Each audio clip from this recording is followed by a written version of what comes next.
Welcome back, everybody. Let's continue. A few hundred yards away, General Dante's guards and Alpha's operators looked to the distant rocks where the echoing of the explosion was rolling down the hill. Alpha immediately turned to Payne and told him, "You better go check that out." Staccia's truck tore down the dirt tracks at breakneck speeds. Nick had to keep one hand on the edge of the sunroof and one hand on his fedora as the wind whipped through the truck's interior. Staccia gripped the wheel with white-knuckle intensity, keeping her eyes straight ahead, ears still ringing from the explosion. They crashed through a picket fence as she cut across the modest yard of a once quaint island home. Payne's Jeep took no heed of any of the terrified citizens scrambling out of the way as it boomed through the city streets, followed by a full military truck. Each sharp turn down a cobblestone street or dirty alley brought them closer to the island's only port. The truck, carrying a contingent of Dante's troops, barreled wildly with the narrow streets, slamming into the many poor vendors and pedestrians who leapt from the thundering vehicle's path. One of the soldiers was yelling into a handheld radio as the horn blared to warn oncoming trucks that veered violently onto the sidewalk and crashed into a storefront.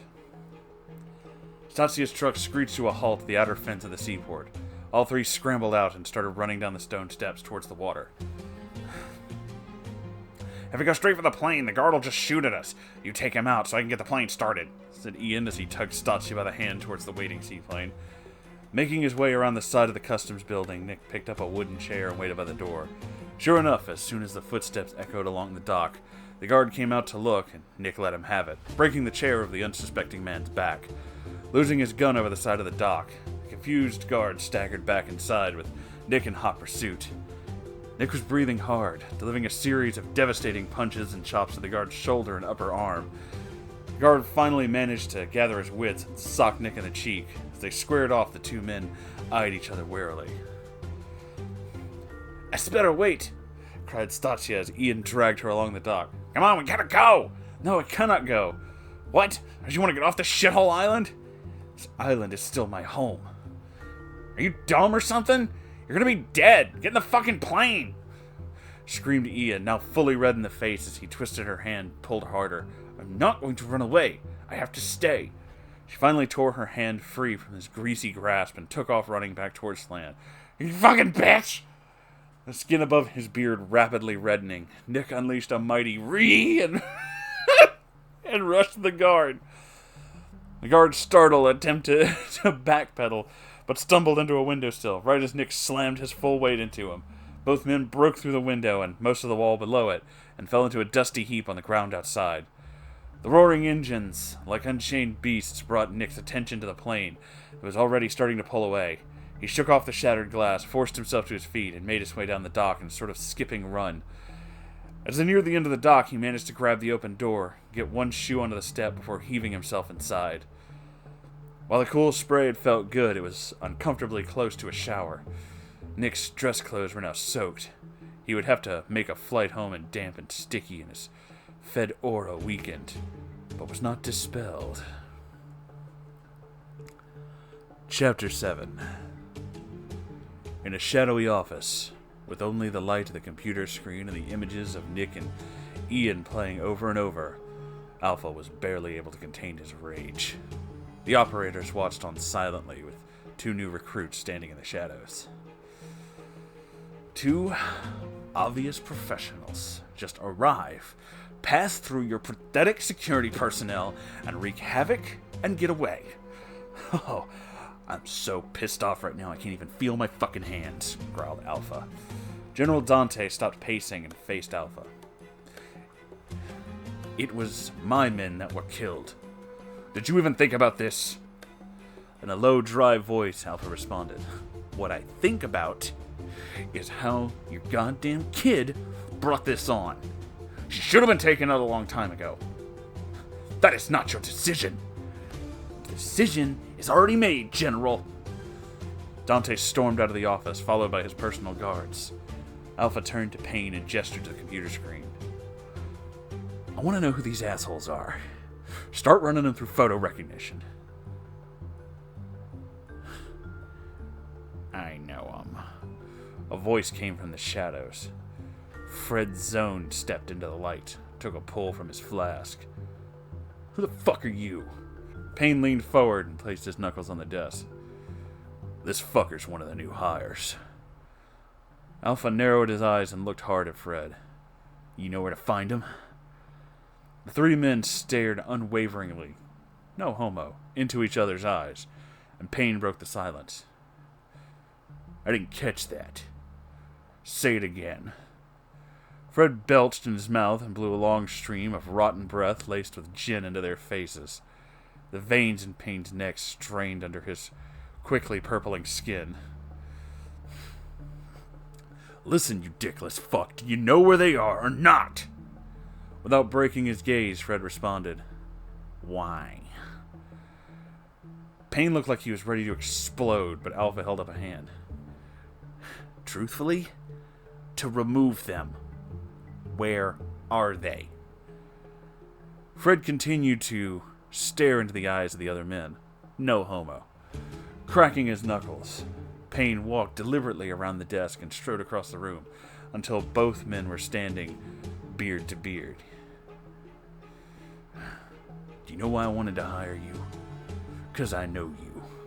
I've been through this shit you've been through, and I'm not blind. Your eyes tell me you're hurting. Like as if you were a Cheeto, you'd be the stale one between the couch cushions. You want a future that won't be like jumping on a little trampoline for your mouth? 'Cause you want a future that won't be like jumping on a little trampoline for your mouth. You're here because they didn't want you. This is your clan now. This is where you owe fealty. Fred silently pondered his words for a moment, then nodded. Payne turned back to Alpha. Give him tags.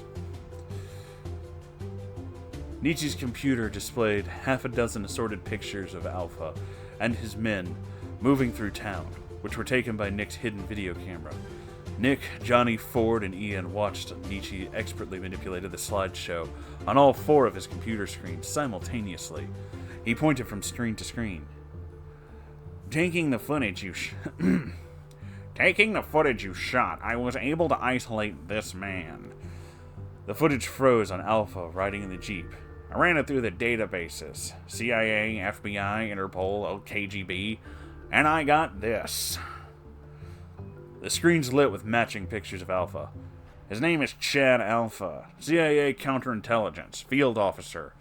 These others, said Nietzsche, flipping through more pictures, Payne and the other operators, all ex-CIA. Dankov tapped the screens. I know that guy. Used to be in the same Warhammer group. The slideshow advanced to the next picture. The group showing Alpha standing next to a familiar face. Nick straightened his glasses. That's the guy who contacted us. Called himself Mr. Johnson. Tapping a few keys, Nietzsche brought up a file. No. His name is Munch. Richard Munch. Counterintelligence Operations Manager. Fred put his fuzzy paw gloves in front of his face. Oh no, we got whooped into working with the CIA. I fucking hate this voice. Now I smell a wat, he said, pointing to the map of Valena. Asia, Panama, Afghanistan. It's about drugs, big-time cash flowed down the covert pipeline financing all the punk-ass puppets and death squads we got going on right here, uwu. Fuck, I hate this voice. Dankov angrily flipped his knife open and closed. This Alpha group must have went rogue, and took it all after the agency set it up. Washington can't just send in the army to kill one of their own. It makes bad press. They drop a ton of money on us, do the wet work. And then they take us out, finished Ian, punctuating his statement by blowing out a stream of vape fog. What are we gonna do? Asked Nietzsche. We'll let them eat each other, said Nick with a tone of finality as he turned and headed for the door. And we'll find out what happens next time, because we're actually almost out of time. So thank you all for watching. If you're enjoying this, make sure you like, comment, and subscribe. It helps the channel grow, and it kind of fucks with things, which is really funny. If you would like to keep the lights on in this place so I can keep reading things like this, you can do that by donating to Patreon or buying something from the merch store. And if you have your own story, you can send it to r/Moonhorse Stories. I check it every day, so I'll be sure to see it. And every Saturday, there's a live stream, so you feel free to come by and hang out. I love you all so very much, and I'll see you in the next episode. Goodbye!